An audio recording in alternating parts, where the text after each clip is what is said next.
We are live, coming to Yay! you from the United States of America and the United Kingdom, and we're uniting across the pond. We are. And we're doing it. We're doing it well.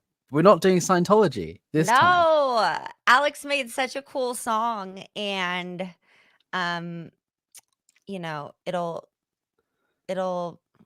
I don't think we can play it, can we, Alex? Because No. you're not the host. I'm the But we'll play it host. next time. And I'm not good at hosting yet, but hey, figuring it out. So, hi guys, welcome to both of our channels. Welcome to That's So Effed Up. I'm your host, Ashley Love Richards. Hi. And I'm Apostate Alex. Anyone watching this on my channel, go and watch this on Ash's channel, which is new. Historically, the podcasts and everything that we've done in the past has been before Ash had a channel. So this is the first time I think we're doing a live together, and you have your own channel. So anyone watching on my channel, go and check out Ash's channel, watch the same stream so that she gets the watch hours, subscribe to her, all that sort of stuff. There's a link in the description. But this is very much Ash's show, so I am at your mercy, and I have no idea what to expect. Yeah, so I'm going to be explaining to you and to the people. By the way, good morning everybody, or gosh, probably good afternoon to most people. It's 10 to noon here, but I had a panic attack this morning, and that just like takes up a lot of the morning, you know? You I'm know. sorry to hear that. That's okay. I mean, it sucks, but it's cool. It's not that cool, but it's par for the course. But I'm just saying, like, the first chunk of my day has gone by kind of quickly. So But we're here now. we're here now, though, and I'm so excited. It is good afternoon, good evening to you, right, Alex? Yeah, it's almost 7 p.m. Crazy. It's crazy how you're in the future like that. Yes, it's early for me. Normally I live on American time, so So also 7 o'clock American time for me is late. So well, yeah, just hi to everybody in the chat. Happy Sunday, wherever you are, whatever time it is. Thanks to everybody who is watching on my channel, and thanks to everybody who's tuning in on Alex's channel. Make sure that whichever channel you are watching from, you go and subscribe to the opposite one. And I have a lovely mod named Alicia who will be putting up our channel names and a couple other things throughout the stream. And yeah, let's get into it, huh? let's go. I'm ready. Okay. So, Alex, you know that I have a podcast, and you're I do know that very, you have a yeah, podcast. you're aware of that. And you're very well aware that I'm very broad in my interests, right? Yeah. And let's see. Gosh, it was over a year ago now that I started the spinoff That's So Effed Up Presents.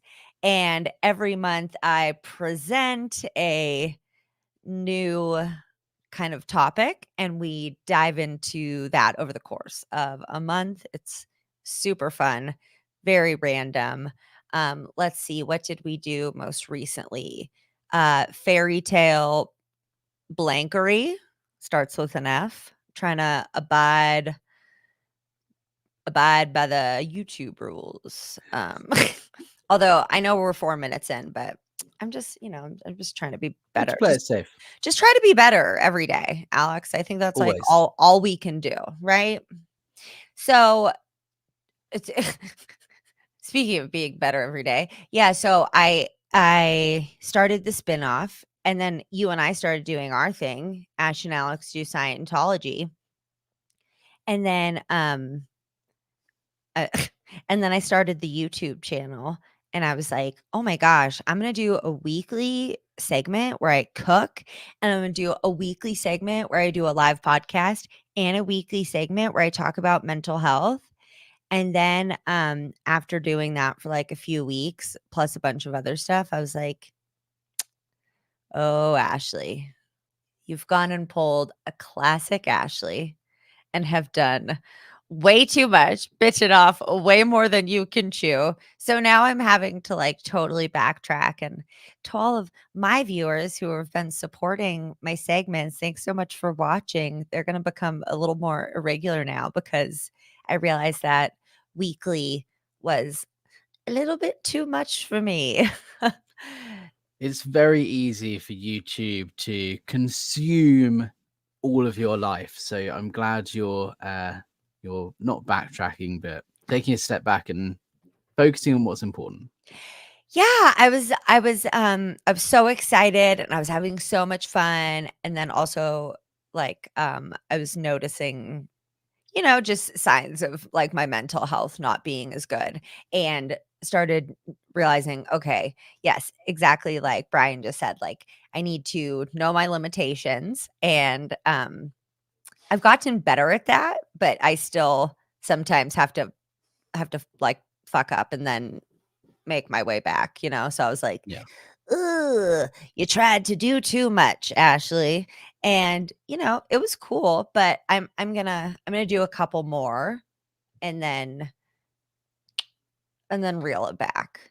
Um, I'm blabbering as normal. I was just like, I was listening to a podcast that I recently guested on, and I was like, "You talk nonstop, Ashley, and, like, move from subject to subject without ever finishing a subject a lot." So let me go I'm back there to for it. that's That's what I'm so here what I for. was saying is, um, well, presents I've been doing for, yeah, just, over a year.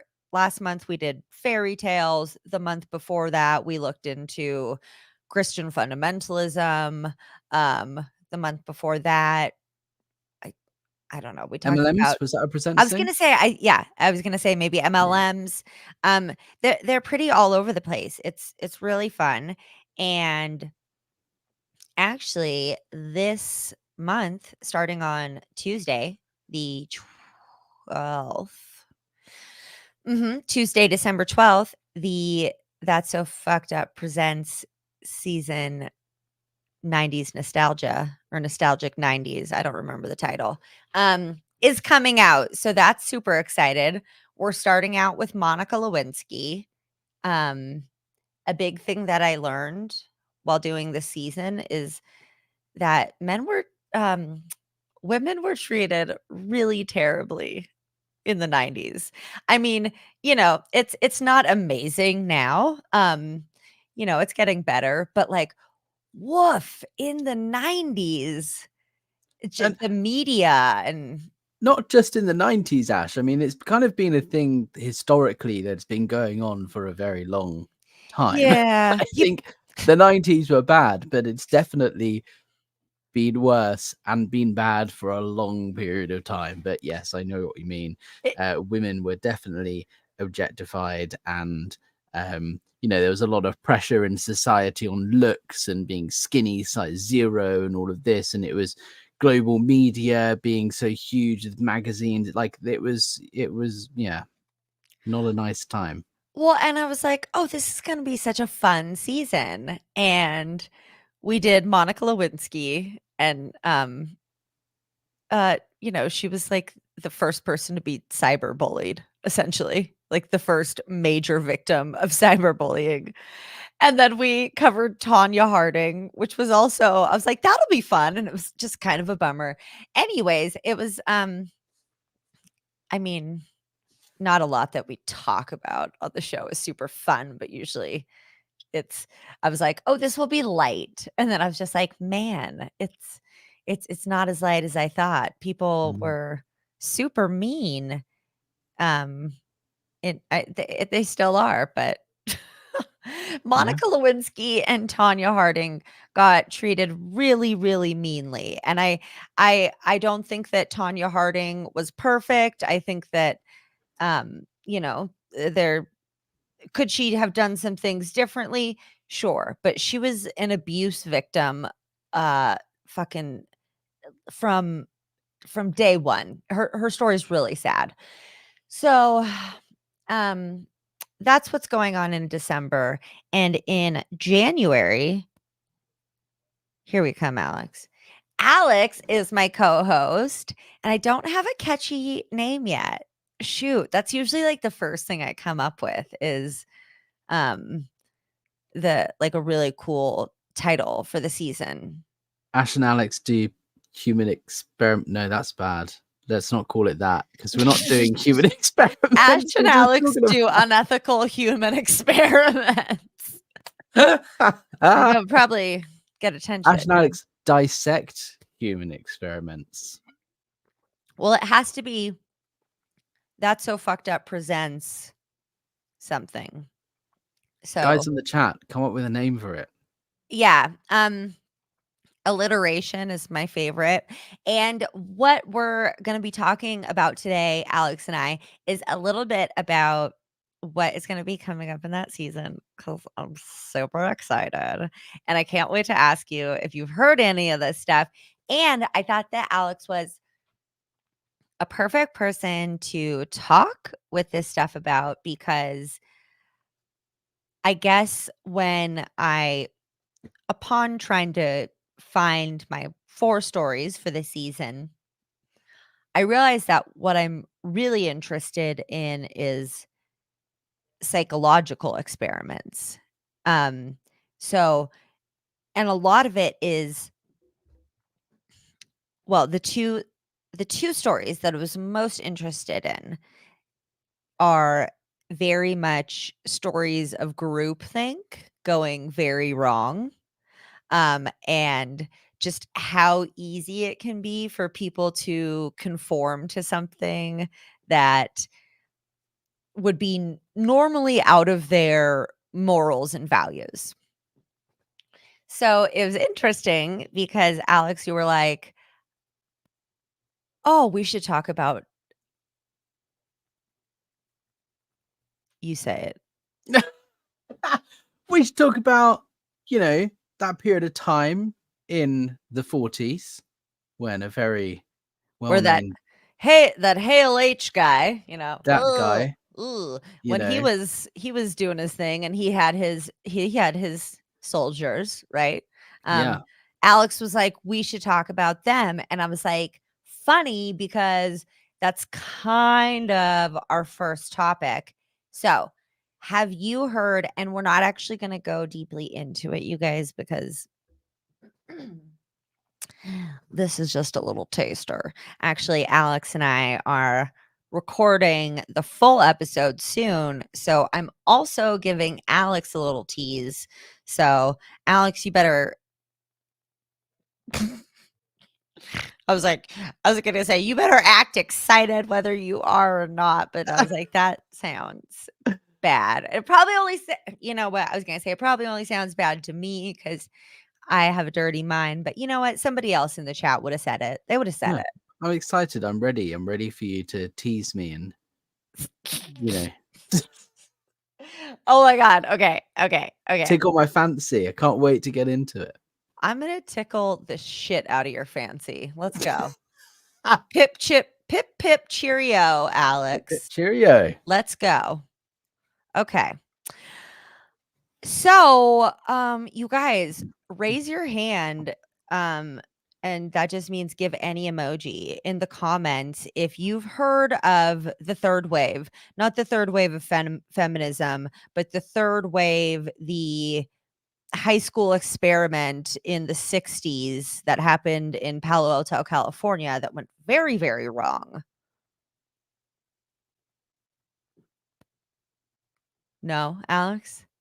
I'm so uneducated on this whole topic, except for a couple of very specific things that I do know a lot about, but it's not something I delved into, which is why I'm excited to do it with you, Ash. I'm so excited to tell you about it. Okay. So the third wave, I'm just going to give a little rundown.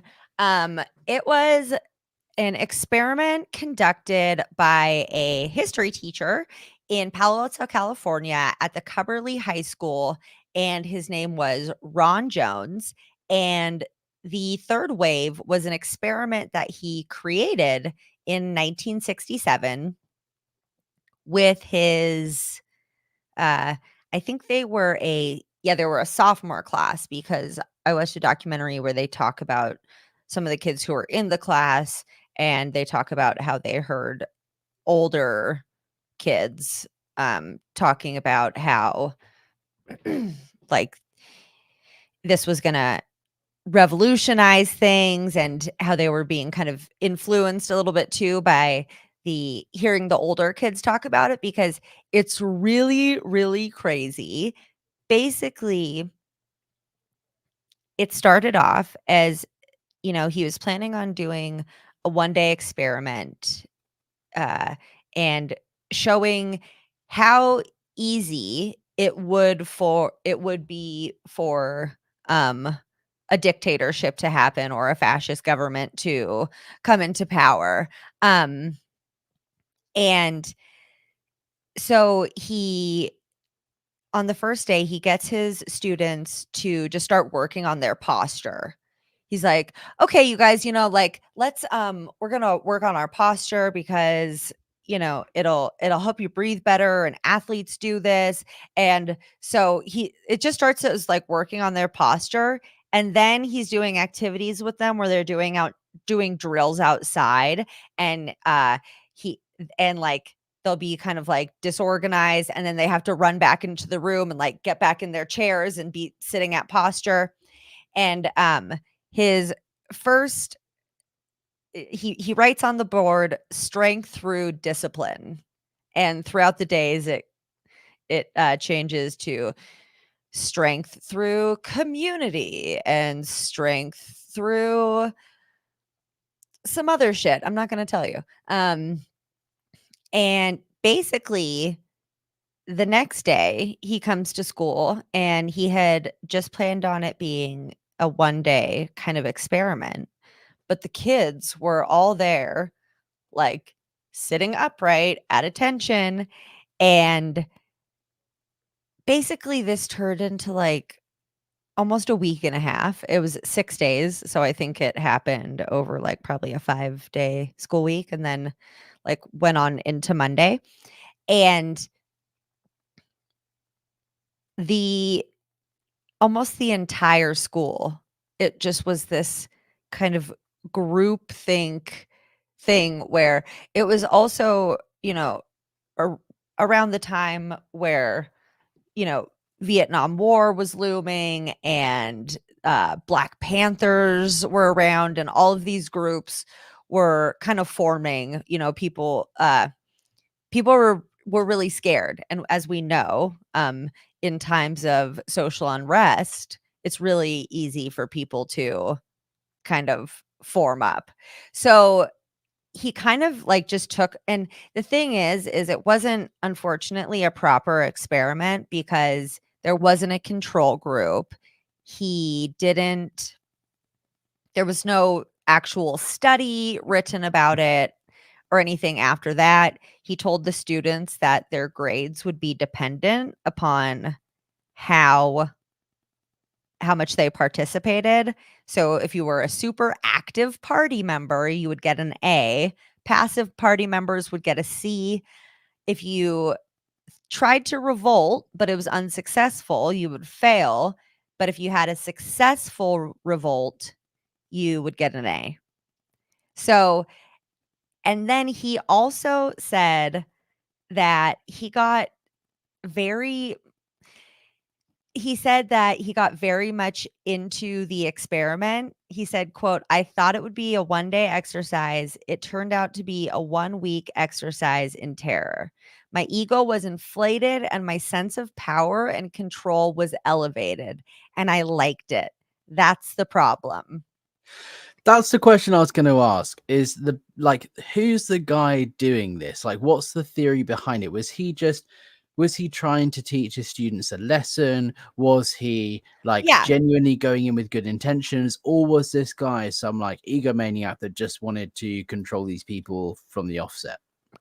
No, so it seems that he was, a pretty liberal guy. He was a supporter of the Black Panthers right around this time as well. And this was in California that this was happening. The Jesus Freak movement was also hitting the West Coast. People were just like, it.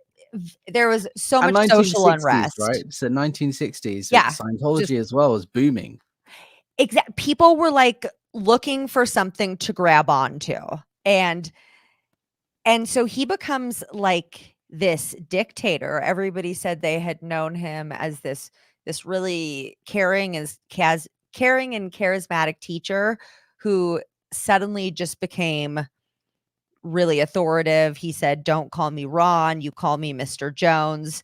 And so Sounds a little bit culty, Ash. yeah.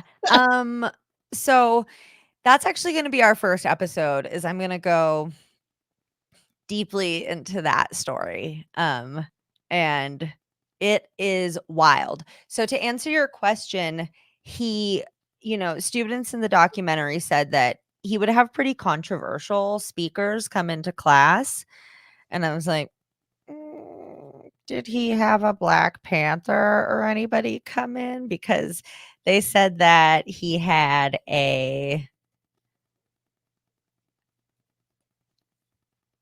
well, they said he had a member of the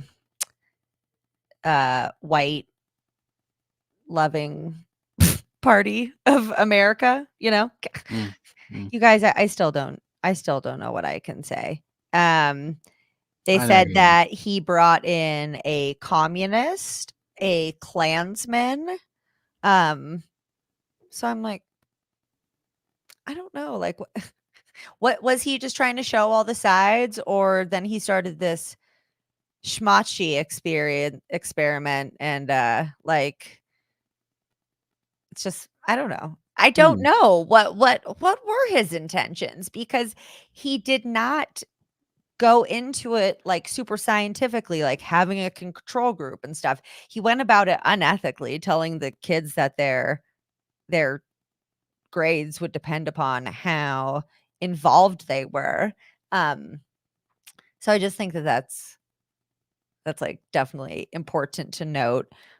But he was also trying to kind of show that he was trying to show how easily the um er, you know mustache youth party was formed, basically just showing that you know, young people essentially, and humans in general, could be indoctrinated pretty quickly to go with the norm. And they want to be accepted, they fear being outcasted, they fear the repercussions, whatever. In this case also, these kids feared getting bad grades. They lived in a upper middle class place where going to college was expected and stuff at that time. So um also, though, in Germany at the time that he's referring to, people were also in fear of not being accepted, being killed even. So I do think that even though it was really fucked up, it did end up kind of demonstrating a really valuable thing, in that we're not like better or worse than each other. That stuff can happen anywhere to anyone. It if it hadn't got squashed, it could have become a whole thing in California or whatever.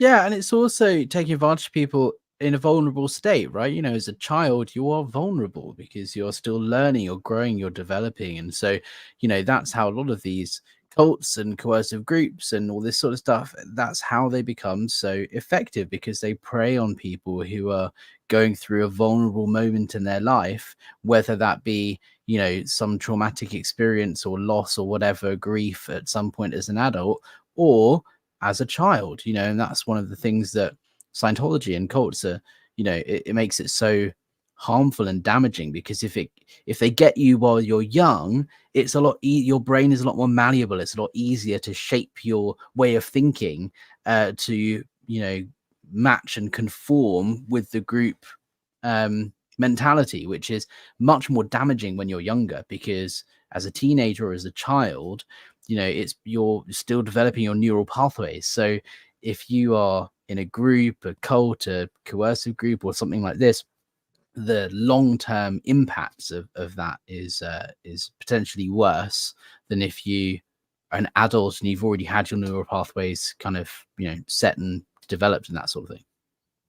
Yeah, these kids were 14, 15, Mm. and then actually, ranging up even to 16, 17, 18, because it spread throughout the school. It was crazy. It was like a fucking mind virus. That's what I think is crazy is about groupthink, is people's desire to fit in and to belong, and how that can just lead to insanely dysfunctional decision making between it's like kind of this hive mind scenario. So I saw somebody in the chat mention the Stanford prison experiment, which of course you guys cannot go untalked about. Alex, have you ever heard of that? You need to tell. So I know about the San Quentin prison situation, which we totally need to talk about on this podcast at some point. If you don't know, it's a guy called Leo, I think Stanley, who in America basically performed experiments on inmates, and this is of like a medical nature, right? So for example, he had this like voluntary sterilization situation where male inmates could volunteer to be sterilized. The idea being, if you're a criminal, you're bad, and if we stop you reproducing, then that will be better for humanity. And he was allowed to get away with it, and he was sponsored by the state. This is in America for years. And then he also did some really horrible medical things as punishment to inmates who had done bad things. So that's a thing that we need to talk about for sure. But the Stanford prison experiment itself, I don't know a great deal about. Enlighten me. Okay. Somebody said Stanford, and it's Stanford. It happened at Stanford University. Hot tip, you guys, don't sign up for experiments at universities. It doesn't seem chill. It doesn't seem to go well. I think just don't do it. So also this one is also fucked up because the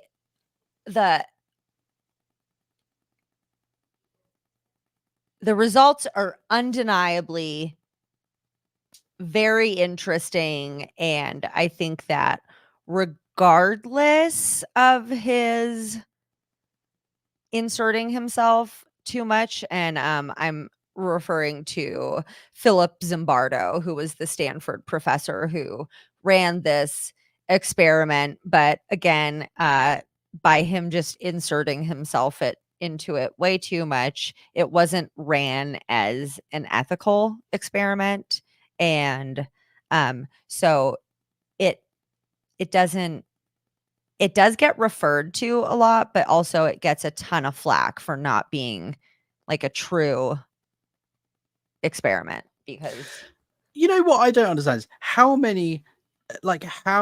did so many unethical human experiments, whether that be psychological, medical, whatever, how did so many of them how did they manage to get away with it in the United States for so long? A lot of these were sponsored by the government or whatever. Some of them weren't, but if you compare the US to the UK, for example, I'm not saying that they didn't happen here, but there seems to be a lot more in the history of the US than in the UK that were allowed to go on for quite a while before they then got shut down as unethical. And I just want to know why and how.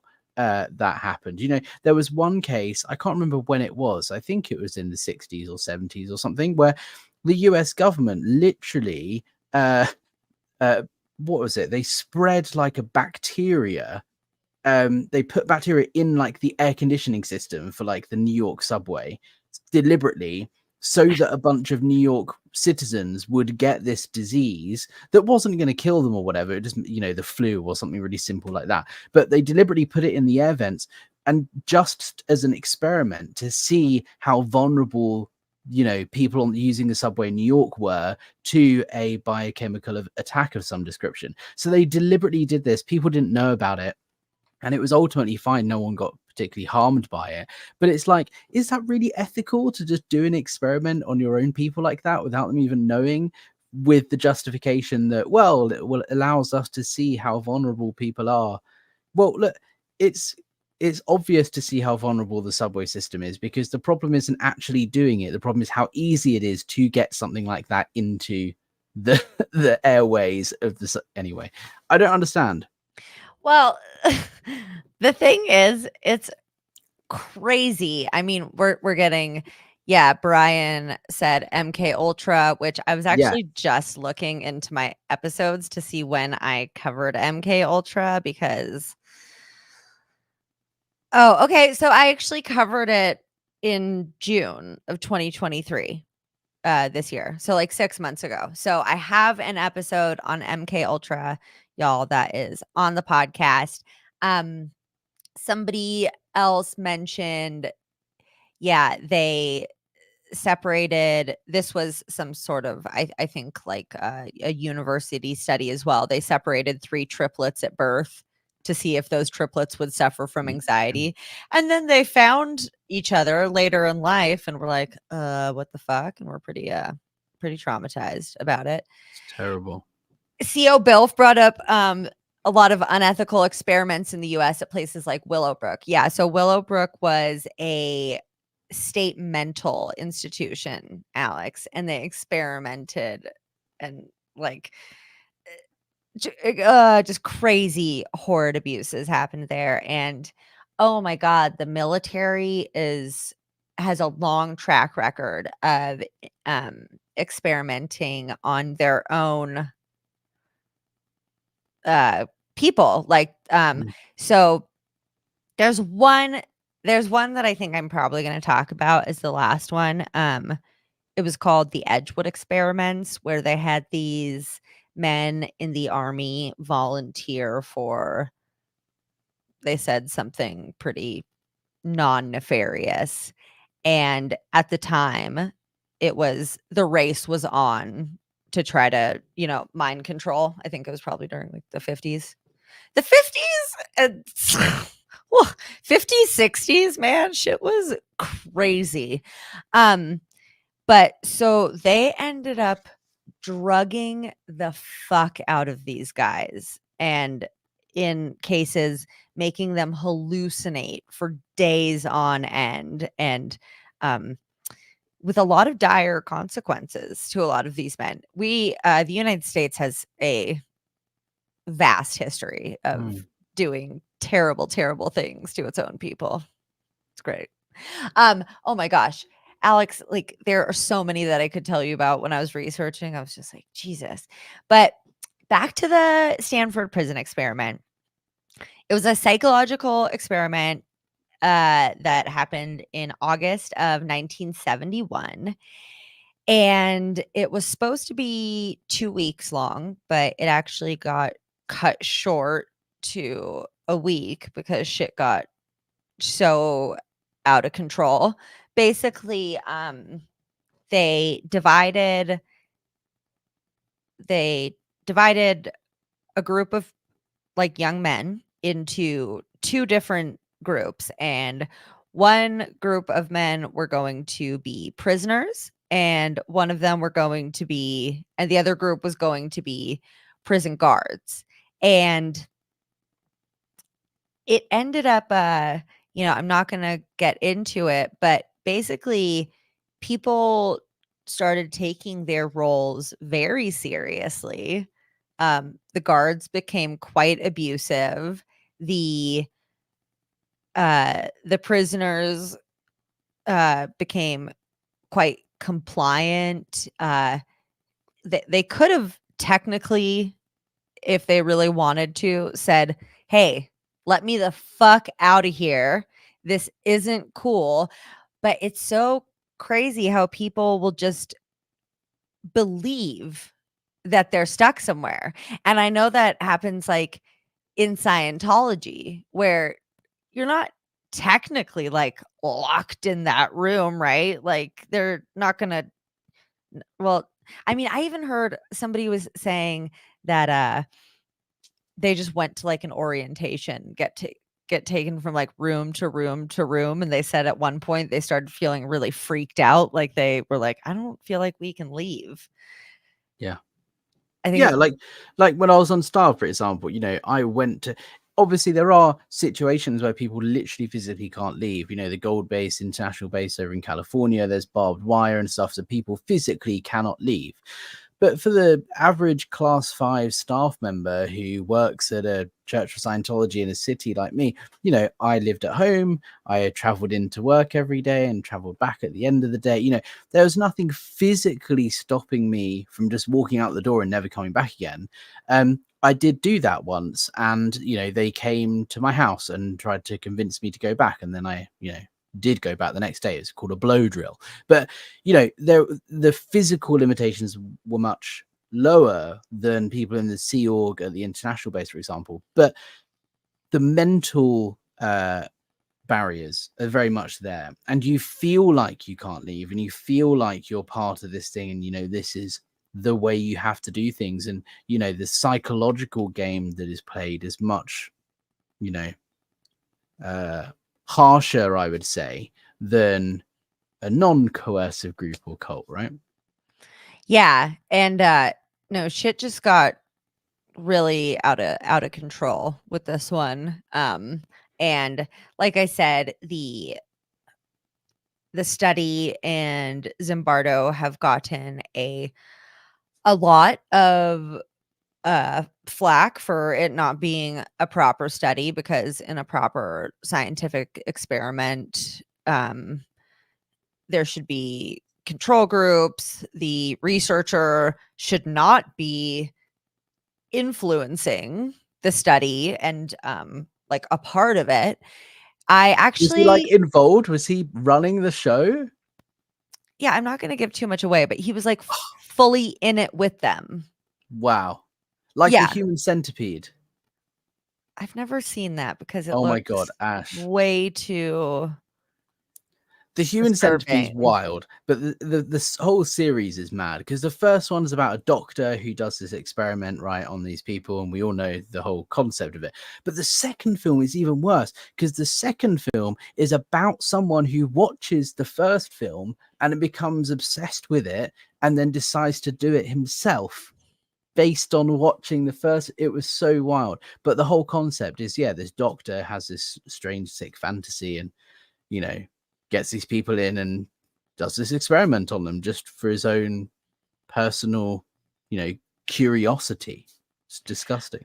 I think the term mad scientist Yeah. didn't just pop out of fucking thin air, you Yeah. know? I think science is really important, and I often believe in it. I'm like, well, that's fucking science. I don't like, end of discussion, you know? But I also think that there are way too many scientists who will go way past ethics, or uh it's like the scientists who test shit on animals. Like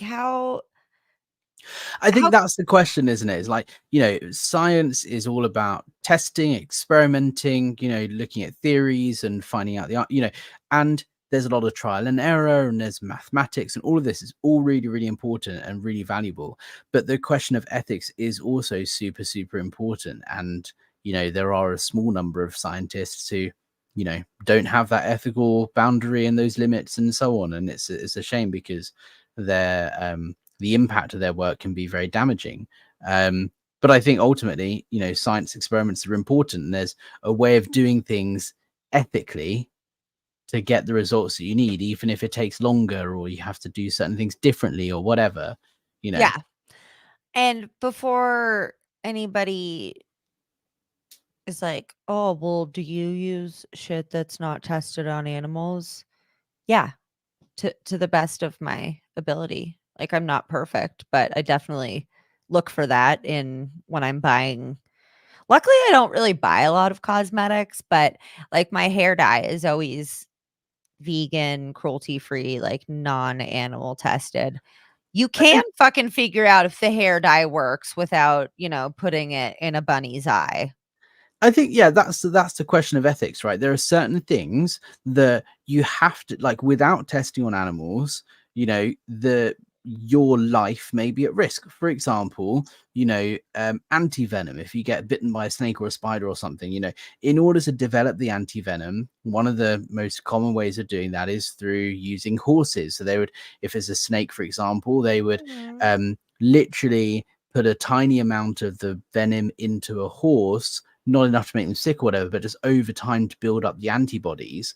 And then what they would do is then eventually extract some of the blood from the horse, and then they would separate the blood and find the proteins that are resistant to the venom and extract those proteins. And that is what the anti-venom is made of, that would save you or I's life if we were to be bitten by this snake. So really, really important. You cannot do that process without the use of animals. But there's a way of doing it that doesn't harm the animal. There's a way of doing it that, is ethical. That's important and necessary. Testing, makeup on an animal isn't life saving. So then there's the question of whether that's right to do. And is there a way of testing the product on something, or, like, is there a way of testing to make sure that product isn't going to harm a human without using an animal? Yes, there are ways around that. So that's the question of ethics, right? Is when it's necessary and needed versus when it's just, for the sake of it. And I actually did find when I was just looking up, like, really messed up experiments, there were ones I found on animals too, and I was just like, "No, I don't. I wanna stick with the ones done to humans because, um, the the animal ones are just, like, too fucking sad, and I'm more interested in the psychological effects that, uh, that either go on during the experience or the experiment and, what it does after. The fucking kids, the 200 kids who, showed up at the rally at the end of the week to, take this thing national, as they thought, the shame that they felt for, like, years after, because they're like, "Holy shit, I was about to do." I'm not gonna go into it, but, you know, often these experiments are very harsh on people while they're happening, and then there's lasting psychological implications, but they're done in a really unethical manner. I Mm, found so many that were just like, "Are you kidding me?" Somebody mentioned that, you know, people of color, patients in mental facilities, orphans, um, military, a lot. Those are people that have been experimented a lot on mm. in the United States, Alex. You were, saying that it seems like America does it a lot. And we do. And that's why I'm always kind of like mind blown when I'm considered a conspiracy theorist for not trusting the government. I'm like, I'm sorry. Have you not looked at history at all or Yeah. um so if you want, and a few people have mentioned it in the chat, there's a 2015 movie called The Stanford Prison Experiment. Based on, it's definitely got quite a bit of Hollywood dramatization, but that's actually how I found out about the story, because that's actually kind of how I find out about a lot of things. Is I'll watch a movie or TV show or read a book or some shit and be like, did that happen? If it's really mind blowing, and then and when it Just a rabbit hole. did, Yeah. it's just like, whoa, here we go. The third one that I will touch on that we're going to be talking about in our season is the Milgram experiments done by Stanley Milgram. Ring any bells? Tell me more. Oh, I will. So this experiment was on obedience to authorities, and it was done at Yale University. So like I said, just don't don't don't Don't do sign it. up. Just don't sign up, you guys. If a university's like, "Hey, we're trying to figure some shit out," be like, "Yep, you do that on your own," and Yeah. walk away, you guys. So, uh this one, I would imagine, would have some lasting implications on the people who participated, because I would think that you would kind of feel terrible. So basically, there's a man in a white coat with a clipboard, and he says he's a doctor. And this means that he's a doctor, right? It's just like, I could throw on a fucking white coat and a clipboard and a pen. Oh, hello, Mr. Apostate. Is that APOS? Yeah, okay. I'm Dr. Richards. It's okay. So they have a guy in a white coat, and oh no, I think he's a scientist. They're like, I'm a scientist or doctor. I don't know, whatever. And so there is an actor in the other room between like the glass partition, and they are told that the person in the other room is hooked up to like electroshocks, whatever. And you guys, when I do the episodes, they will be much more detailed and a little bit, a lot less, and whatever. I'm just not. I'll know my shit better. I wasn't We'll do the deep dive. Yeah. exactly. So they are told that the actor on the other side of the glass is a real person, and they're actually hooked up to real electricity, and they are told to give them increasingly um painful doses of electric shock. And um seeing if I can find a quick stat. That's annoying, but I can't. But basically, it was found that a ton of the people were pretty not even hesitant to go up to like one of the most extreme levels. And a few people even went to the level that they told would be fatal for the person on the other Wow. side of the glass. And just because this, it's like I said, the study was on obedience to authority. So if this scientist says, "Oh, okay, like this person signed up for this experiment, and you're gonna be the one to administer the shock," it was just shocking to see how many So we did that. people just because somebody that they told was a figure of authority or, in academia told Mm. them to. Um, so I find it so interesting how people will just, if you asked any of those people before they walked into that room, like, "Oh, do you like hurting people? Would you ever kill anybody?" blah blah blah. I'm sure a lot of the answers would be no.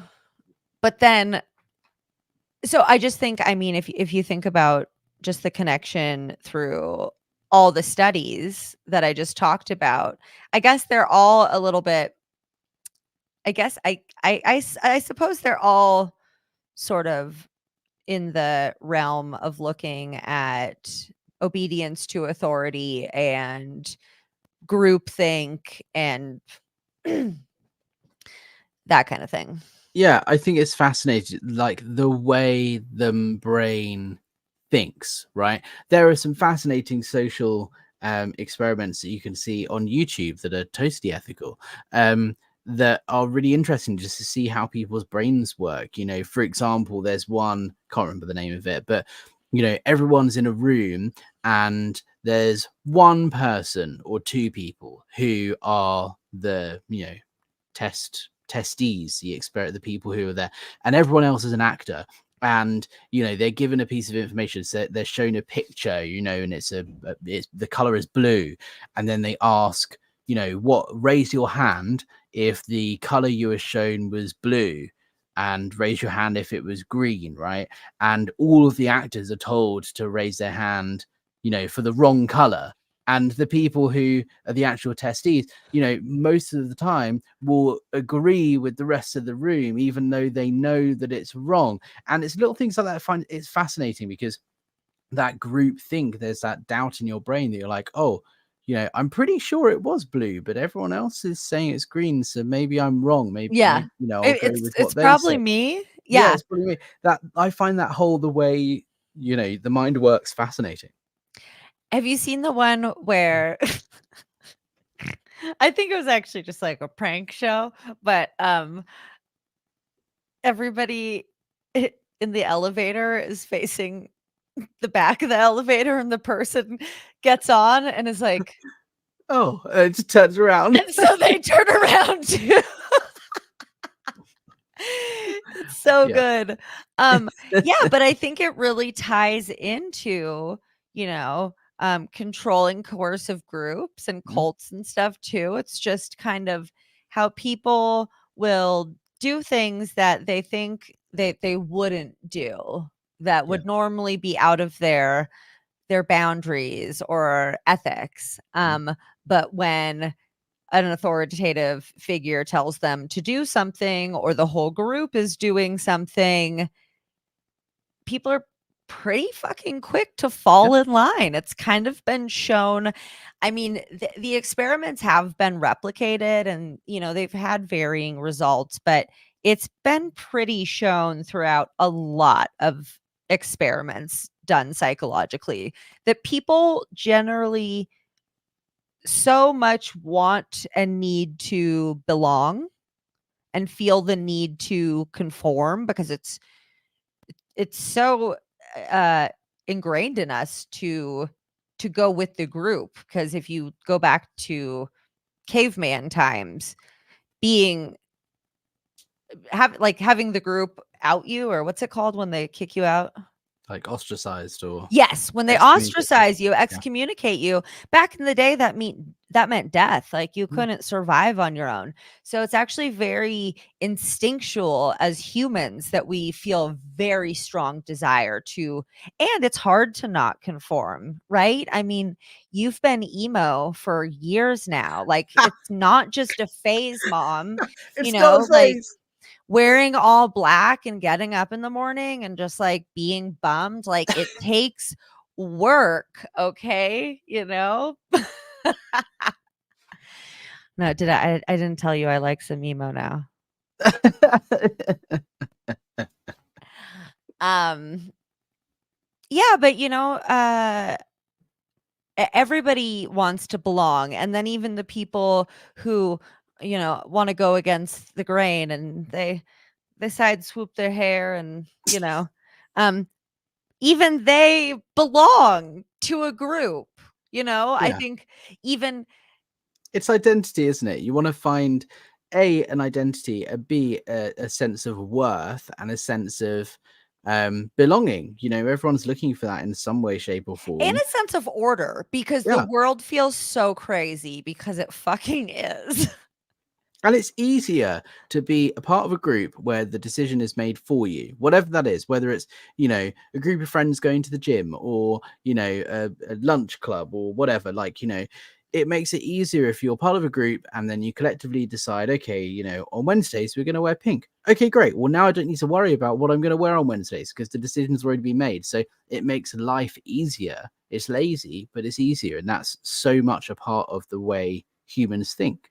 I actually found that so interesting when I was watching the documentary this morning about the third wave. Is it said people's some of their main drivers was their desire to conform and belong, and also you're in high school, so you really, really want to conform and belong, but Yeah. also just and this kind of blew my mind, but the desire to have authority.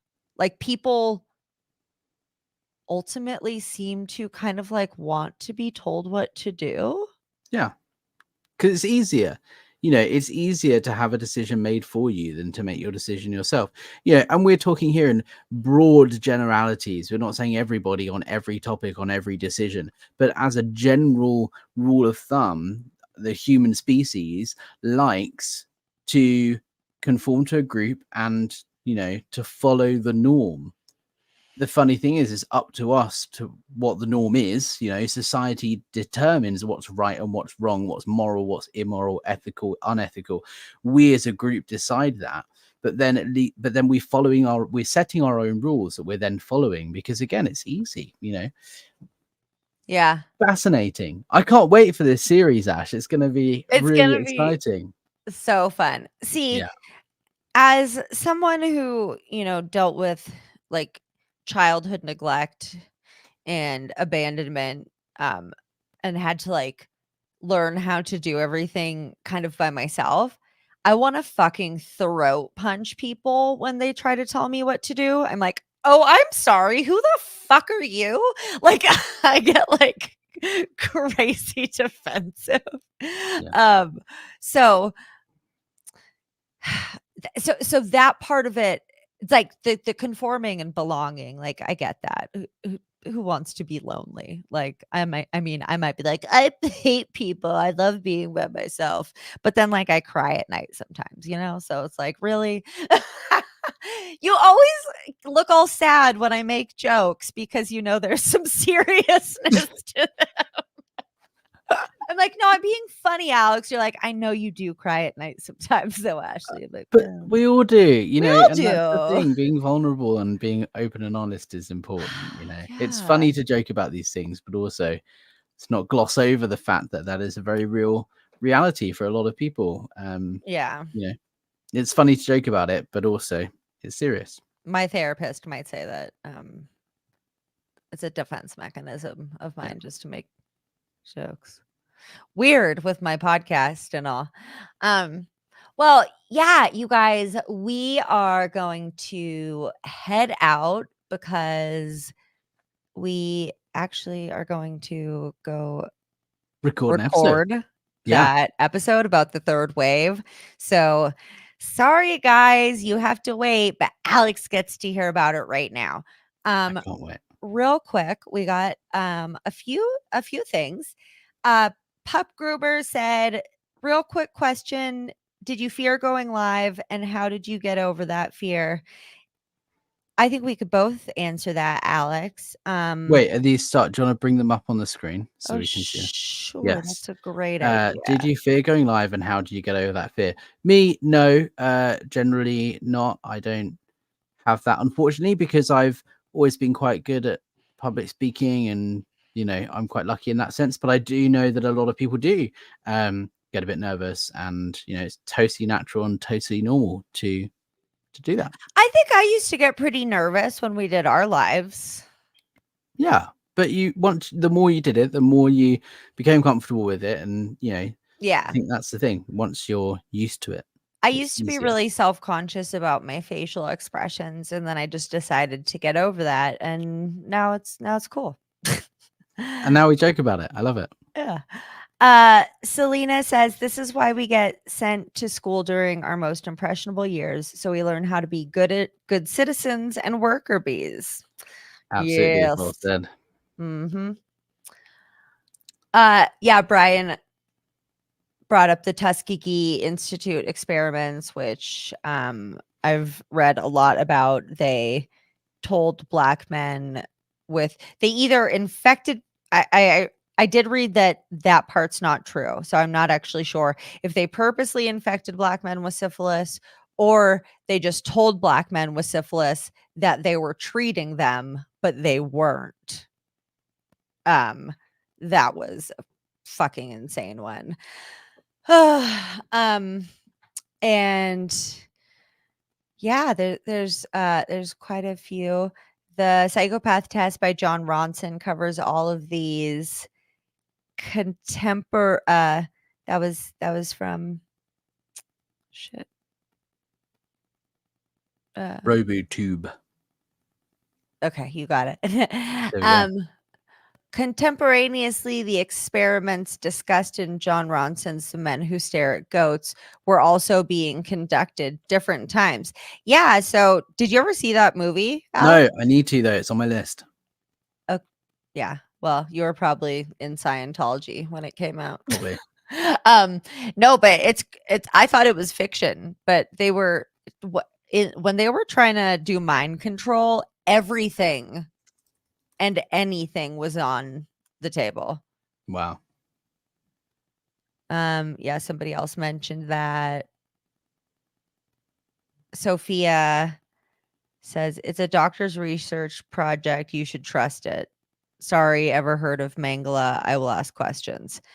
You've probably heard of Joseph Mengele, right? Oh yeah, Oh, yeah. that's a total topic for a whole episode. Oh, yeah, I actually did an episode on him. I think it Wow. was episode 13. That is so long ago. It's crazy. It's like, when even was that?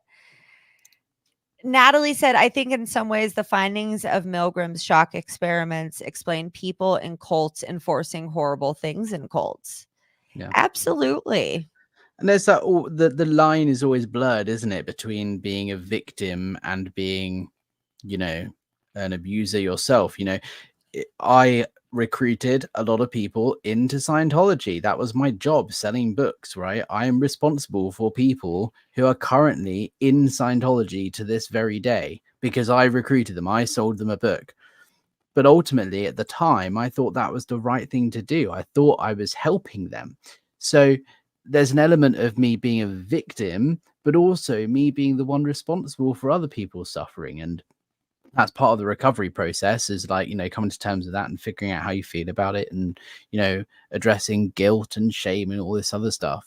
But that line is very blurred, and there's a very big difference between someone who recruited someone into a cult and someone who actively locks people in rooms and all this sort of stuff.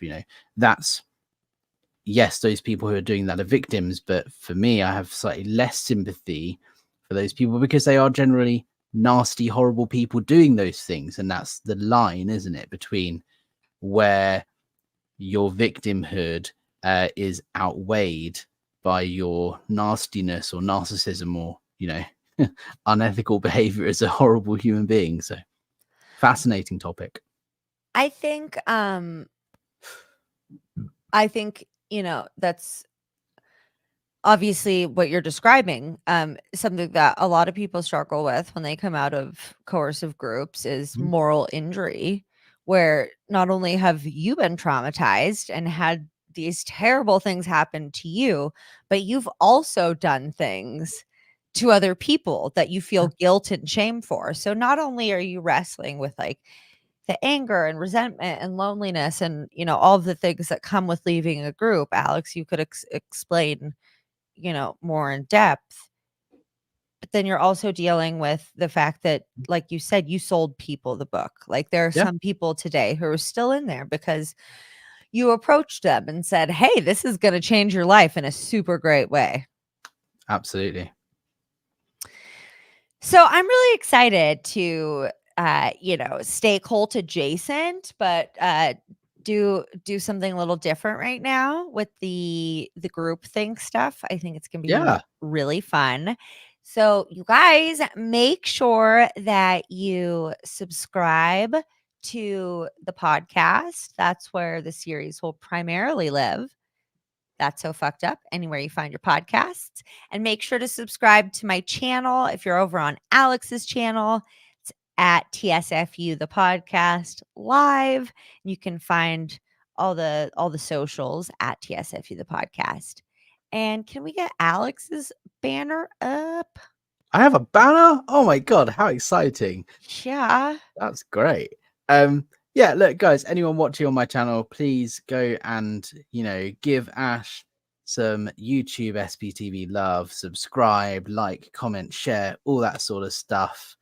I love doing episodes with Ash and can't wait to be doing more now that we're stepping aside, like you say, cult adjacent. I'm trying to do more of that with my channel anyway. So yeah, excited. Yeah.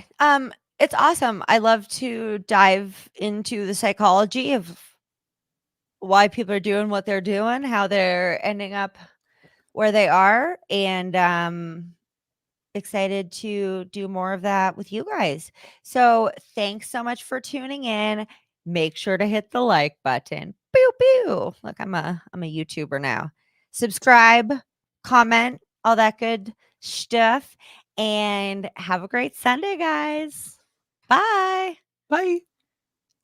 Do do do do